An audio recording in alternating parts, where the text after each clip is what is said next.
இது பொதுவான கழலைன்னு சொல்லுவாங்க கட்டியை. எந்த வகையான கட்டி நமக்கு மேலே இருக்கிற எக்ஸ்டர்னல் இன்டர்னல் எங்கே இருந்தாலும் மூளையில் இருந்தால் கூட இதை வந்து கரைச்சி எடுத்துரும்.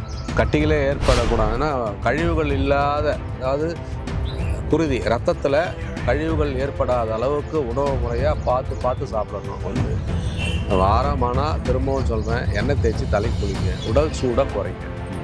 உடல் சூடை குறைச்சாலே உங்களுக்கு பல பிரச்சனை சரியாகும்.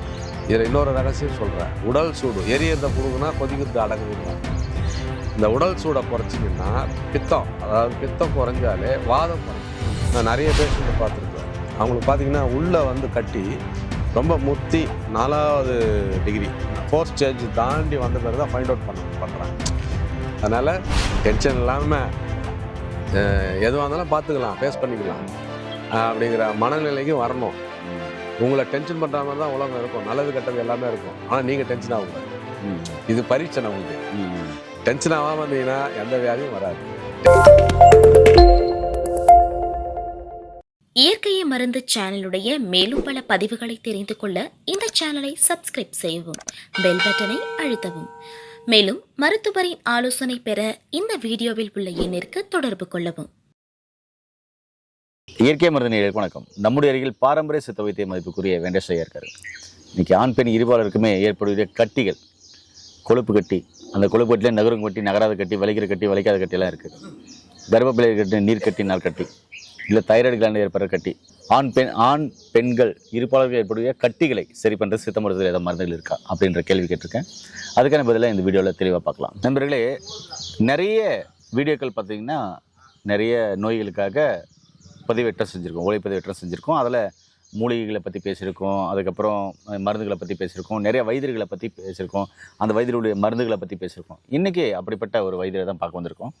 இவர்கிட்ட இன்றைக்கி கட்டி சம்மந்தமான பிரச்சனைகள், அதாவது உடலில் ஏற்படுற கட்டி, அது கொழுப்பு கட்டியாக இருக்கலாம், இல்லை நீர் கட்டி நார்க்கட்டியாக இருக்கலாம், கர்ப்பப்பையில் ஏற்படுற கட்டியாக இருக்கலாம், இல்லை தைராய்டு கிளாண்டில் ஏற்படுற கட்டியாக இருக்கலாம். ஆண் பெண் 2 பேருக்குமே எந்த இடத்துல கட்டிகள் ஏற்பட்டாலும் அதே சரி பண்ணக்கூடிய மருந்துகள் என்ன அப்படின்றத ஐயா கிட்ட கேட்கலாம். ஐயா வணக்கம். ஐயா வணக்கம். ஐயா ஐயா நான் கேள்விகள் கேட்டிருக்கேன், புரிஞ்சிருக்கும்னு நினைக்கிறேன் உங்களுக்கு. நீங்கள் இதுக்கு என்ன மாதிரியான மருத்துவ தகவலை மக்களுக்கு தரப்போகிறீங்க? கட்டிகள் வருவதற்கான காரணம் என்ன? கட்டிகள் வந்து 2 வகையான கட்டிங்க ஐயா. ஒன்று நீர் கட்டி, அதாவது அந்த கட்டி உள்ளே பார்த்தீங்கன்னா நீர் கோத்துக்கிட்டு இருக்கும். இன்னொன்று வாத கட்டி, வாயு நிரம்பி இருக்கும். 2 வகை தான். 2மே பார்த்தீங்கன்னா அதிக உஷ்ணத்தினால வரக்கூடியது தான். உடல் சூடு அதிகமாகும்போது அல்லது கொழுப்புகள் அதிகமாகும்போது, அளவுக்கு அதிகமாகும்போது அது வந்து அந்த, அதாவது தேவையற்ற பொருள்கள் வந்து கட்டிகளாக உருவாகும். உடலில் உள்ள கழிவுகள் தான் அந்த கட்டியாக மாறுது. அது ஒரு டைப்பு. மொத்தத்தில் நம்ம உடல் உஷ்ணம்தான், உடல் உஷ்ணத்தை குறைச்சி தேவையற்ற கழிவுகள் தேங்காத அளவுக்கு உணவு முறையை நம்ம இந்த வேதிப்பொருள்லாம் அதிகமாக இல்லாத நல்ல சத்தான உணவுகளாக இயற்கையில் விளைந்த பொருட்களாக வச்சுட்டு சாப்பிடும்போது இந்த கட்டிகள்லாம் வந்து நாளடைவில் இது முயற்சி பண்ணிக்கிட்டே அதை ஃபாலோ பண்ணும்போது குறைய ஆரம்பிச்சிடும். நம்ம கட்டிகளுக்கு உண்டான மருத்துவம் எடுக்கும்போது அந்த மருந்து தான் நம்ம எடுத்துக்கிறோமே அப்படின்னு சொல்லிட்டு கொஞ்சம் அசால்ட்டாக தேவையற்ற உணவுகளை எடுக்கும்போது அது ஒரு காலமும் சரியாகாது. அப்படியே சரியானாலும் திருப்பியும் ரிப்பீட் ஆகிடும், திருப்பியும் வரும். அதனால் வாழ்வியல் முறையை, உணவு முறையை சரி பண்ணிக்கிட்டு இது கூட எடுக்கும்போது ஒரு முறை இது சரியாச்சுன்னா திரும்ப வராது. அதுதான் நமக்கு ரொம்ப முக்கியம். இப்போ கண்ணுக்கு தெரிஞ்சு வெளியே இருக்கிறதெல்லாம் பார்க்குறோம்.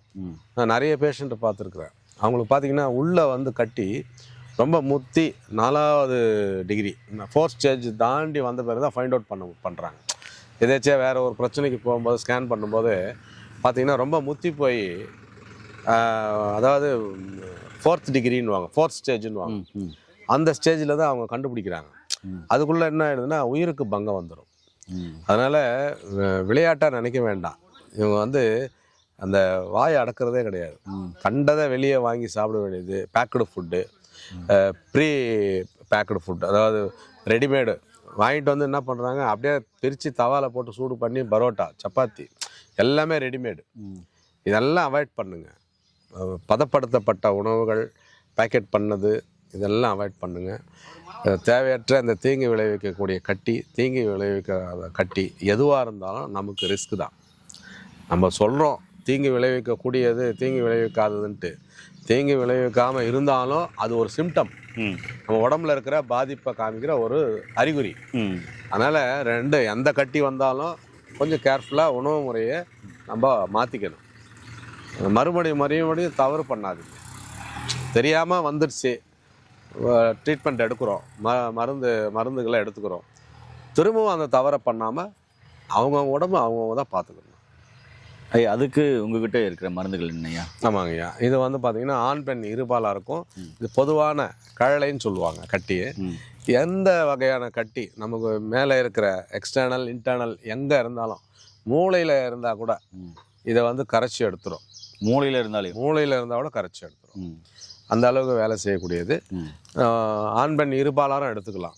குறிப்பாக பெண்களுக்கு கருப்பை கட்டிகள் அப்படின்னும் போது அது நம்ம வேற கொடுப்போம். இது வந்து பொதுவாக வரக்கூடிய அந்த ஓடு கழலை,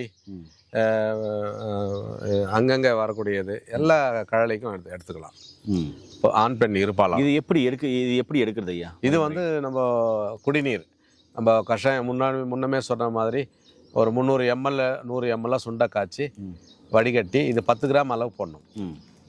10 கிராம்னா 2 டீஸ்பூன் போட்டு 100 ml சுண்டை காய்ச்சணும். 300 ml 100 ml ஆக்கி 50 ml காலையில் 50 ml மாலையில் வெறும் வயிற்றில் எடுத்துக்கணும். இது வந்து நம்ம தேனில் குழச்சி சாப்பிட்லாம். சர்க்கரை வியாதி இல்லாதவங்க எடுக்கிறாங்கன்னும் போது தேனில் குழச்சி சாப்பிட்லாம். காலை இரவு 2 வேளை உணவுக்கு முன்னாடி ஒரு 1/4 ஸ்பூன் அளவு 1 கிராம் அளவு எடுத்துக்கலாம்.